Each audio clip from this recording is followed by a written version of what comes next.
Teefa In Trouble is your first Pakistani film. I would like to rewind a little bit though to September 2016, because that's when a ban on Pakistani actors working in Bollywood was put in place. Up until that point, you'd worked very successfully in India in Bollywood. Was that in any way, that ban in any way, a certain kind of push in the direction of making a Pakistani film for you?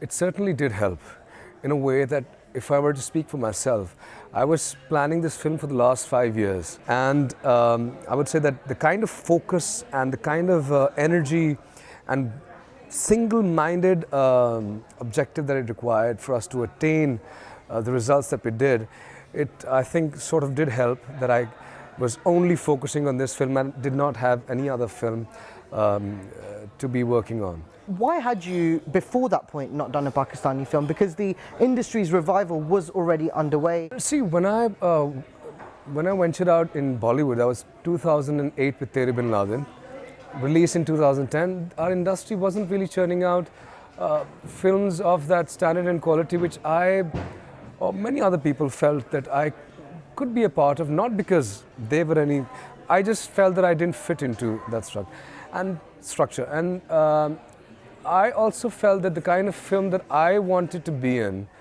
I would probably have to make it myself. Here you were going from the more established industry, Bollywood, where you had worked hard to make a reputation for yourself, a name for yourself, and certainly the infrastructure is far more developed in Bollywood, to an industry where you were setting the trend. You were now creating the infrastructure, so to speak. Was that not frustrating? In times, yes, because it's like starting from the beginning and everything has to be learnt and taught, and but I've learned to find the fun in that also, because I love putting myself in challenges and then overcoming them. It just, if I were to use that word, gives me a kick and a high. But I must say that the other thing is that I feel that it is our responsibility, people like myself who've been given that position, to be able to change things and to bring about that professionalism into things from our learnings.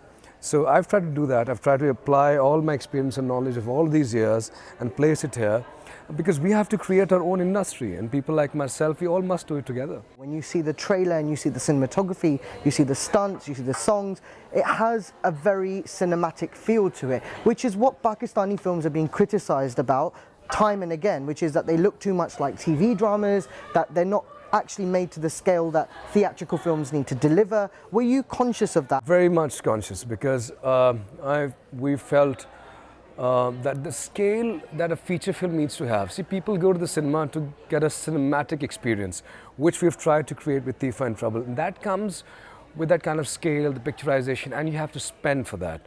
Unfortunately, the market is not big enough in Pakistan as of now to spend huge amounts of money.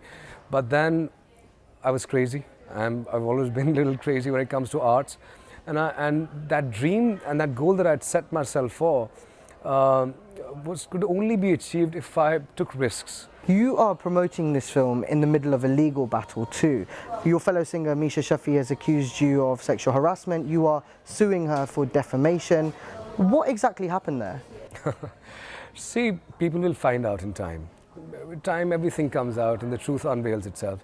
I, since day one, said that I will not fight this over media, social media, anything, and I'll take the professional course, and I've seek professional remedies, and the due course of law shall, in time, give justice. And I hope that I get the justice that I deserve. Meesha Shafi says whatever happened was traumatic for her. Could you have intentionally or unintentionally maybe have offended or harmed or affected her in any way? Because this is a question you've been asked on social media by other people as well. No, never could have that happened, because if it did, she was a very close family friend. She used to come to our house, she was my wife's friend, and we had a concert together, and the jam that she's talking about, that has a video, and there were 10 witnesses. Two witnesses out of that jam session were women. They came out in the open and said that we were there. How could she even think and say this? And we have a lot of other stuff too, which is presented in the court to validate our point of view, and you shall see in time. There's a completely different story behind this which I cannot talk about, but it will come in front of people in due time. What do you think of the Me Too movement more widely, Ali? I deeply respect it. See, the thing is, why do I respect it? Is that for many years, I personally, with my family and with my foundation, the Ali Zafar Foundation, we've been working towards empowering women and educating women from those sections of society who don't have the means to do that. We are looking after these sexually harassed women in the inner city of Lahore, where we rehabilitate them and their families and children so that they could live respectable lives. Women have been subject to all of these things, and we need to understand their plight and where that emotion comes from, because we have suppressed them as men in general. So we as men need to understand that and address that, and need to change things in a lot of ways. And that is why I'm saying, that is why I was more hurt, because I've been working towards that, women empowerment. And so anyway, let's talk about something. Just before I do, I want to ask you, what do you think Meesha Shafi has to gain from all of this if her allegations aren't true? See, what she has to gain from it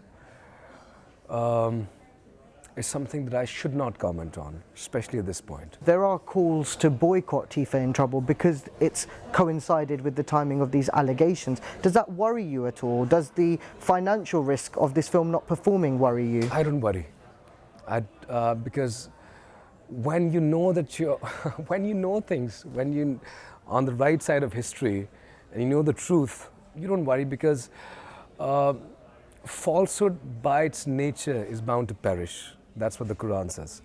And I'm a strong believer in that. You could have made this film on a smaller budget and still made it look that big. Why was it important for you not to take any shortcuts in that? Because I don't believe in shortcuts, unlike many other people. It must, to some extent, be hard to work around people who don't think the same way as you. Well, let me just say, it's an uphill battle every day.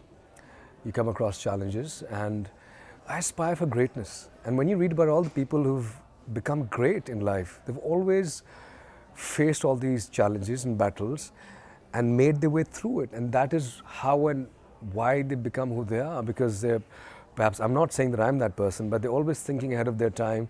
They're always ahead of everyone. The thought process is very different from the other people, and it's always very difficult for them to make the other people understand what they're thinking and what is the vision, what is the goal. What's the procedure or the technology or the protocol that you've used in the making of Teefa In Trouble that you now hope the industry will adopt as a norm? I would still say, and I've always said that, and many other people have also said, that the most important thing is writing. It all comes from there. Now, writing needs imagination. The thing is, and I would like to comment here again, is that the education system, in my opinion, is so redundant that you're not producing children who can imagine a lot more than they should be. They're not allowed to question as much as they should, or allowed is a stronger word, but they're not inspired to question and imagine.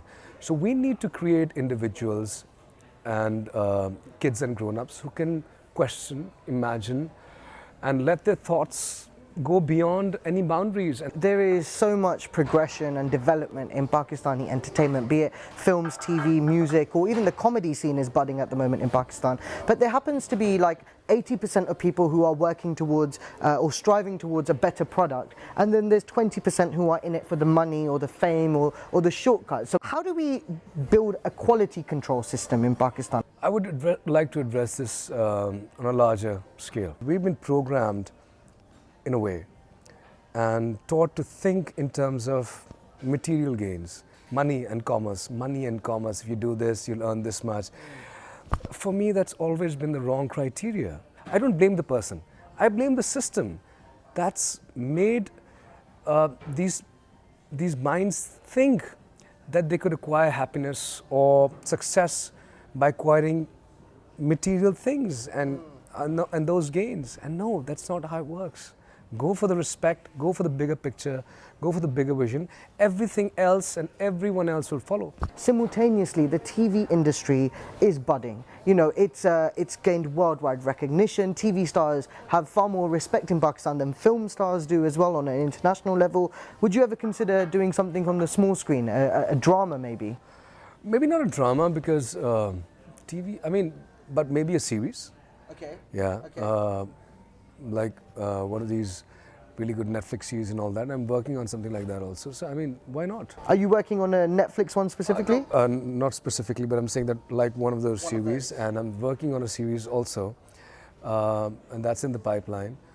But yeah, when you talk about TV, then even for TV, I mean, I don't see myself in that drama zone because I think I'll be bad at it. Really? Yeah. Okay. So I like things that are. Because many of your friends are huge TV stars. Yeah. You know, Fawad is a good friend of yours. He found a lot of fame through TV. Myra is a friend of yours. She found a lot of fame through TV as well. I've done TV in the past. Not dramas as such, not the Don't excite me. Okay. Not taking anything away from anyone. They just don't excite me personally.